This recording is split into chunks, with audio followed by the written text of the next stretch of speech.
Hello everyone, welcome back to Gain for Exam YouTube channel.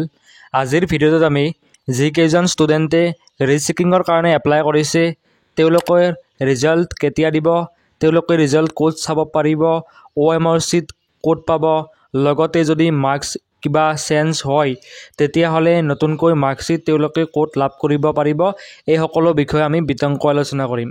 যদি তোমালোকে মোৰ চেনেলটোলৈ পোনপ্ৰথমবাৰৰ বাবে আহিছা তেতিয়াহ'লে প্লিজ চেনেলটো ছাবস্ক্ৰাইব কৰা আৰু ভিডিঅ'টো লাইক কৰিবা। তেন্তে বলা আমি মেইন টপিকত আগবাঢ়ো। সেবাৰ যিটো অফিচিয়েল নটিফিকেশ্যন আছিল ৰিচেকিঙক লৈ, তাত পইণ্ট নম্বৰ 8ত কোৱা হৈছে result of rechecking will be informed to the applicant within 30 days from the last date of receipt of application by SMS and email only.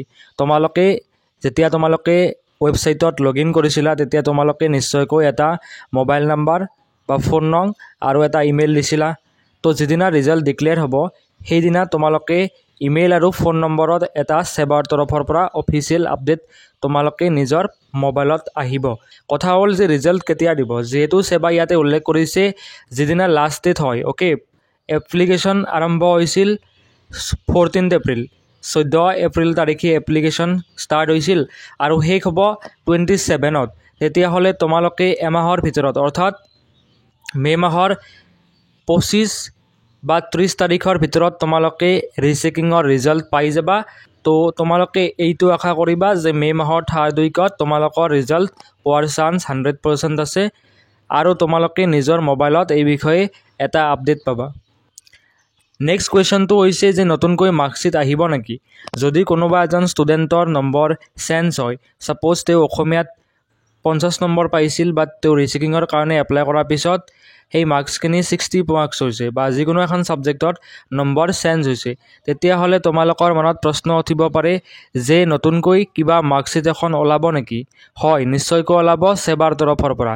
তোমালোকৰ হাতত বৰ্তমান যিখন মাৰ্কশ্বিট আছে বা তোমালোকক যিখন মাৰ্কশ্বিট বৰ্তমান দিয়া হ'ব, যদি বাই চান্স তোমালোকৰ নম্বৰ বা মাৰ্কছখিনি পৰিৱৰ্তন হয় তেতিয়াহ'লে তুমি সেই পুৰণি মাৰ্কশ্বিটখন স্কুলৰ হেড টিচাৰৰ হাতত তোমালোকে জমা দিব লাগিব বা ছাবমিট কৰিব লাগিব। তেতিয়া হেড টিচাৰজনে বা প্ৰিন্সিপালজনে সেই পুৰণি মাৰ্কশ্বিটখন সেবাৰ হেড অফিচত ছাবমিট কৰিব আৰু সেবাই নতুনকৈ তোমালোকৰ কাৰণে এখন নতুন মাৰ্কশ্বিট প্ৰিণ্ট কৰি উলিয়াব আৰু সেই মাৰ্কশ্বিটখন তোমালোকক ডাইৰেক্টলি স্কুললৈ পঠিওৱা নহয়।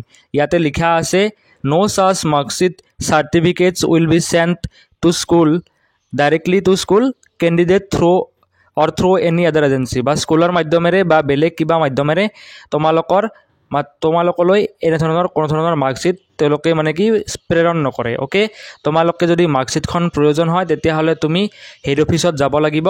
হেড অফিচত যোৱাৰ পিছত যদি নম্বৰ বাঢ়ে তেতিয়াহে তোমাক এখন নতুনকৈ মাৰ্কশ্বিট দিব। অ'কে, এইখিনি বস্তু ক্লিয়াৰ হৈছে। তো মাৰ্কশ্বিটৰ কাৰণে তোমালোকে সেবাৰ হেড অফিচত যাব লাগিব, সেইটো তোমালোকে চিন্তা কৰিব নালাগে। তোমালোকে জাষ্ট ৰিজাল্টৰ কাৰণে অপেক্ষা কৰা আৰু ৰিজাল্ট মে' মাহৰ শেষৰ ফালে দি দিব, 20 বা 30 তাৰিখৰ ভিতৰত বা মে' মাহৰ 3rd উইকৰ আৰু বা 4th উইকৰ আৰম্ভণিতে ৰিজাল্টৰ ডিক্লেৰেশ্যনটো আহি যাব।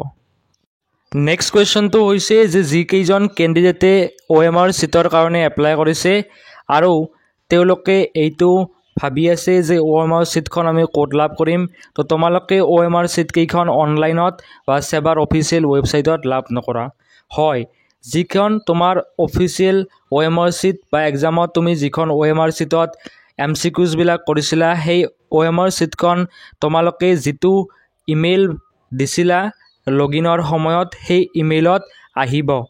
সেবাই ক্লিয়াৰলি মেনশ্যন কৰিছে যে the candidates will have to submit application within 15 days after declaration of result.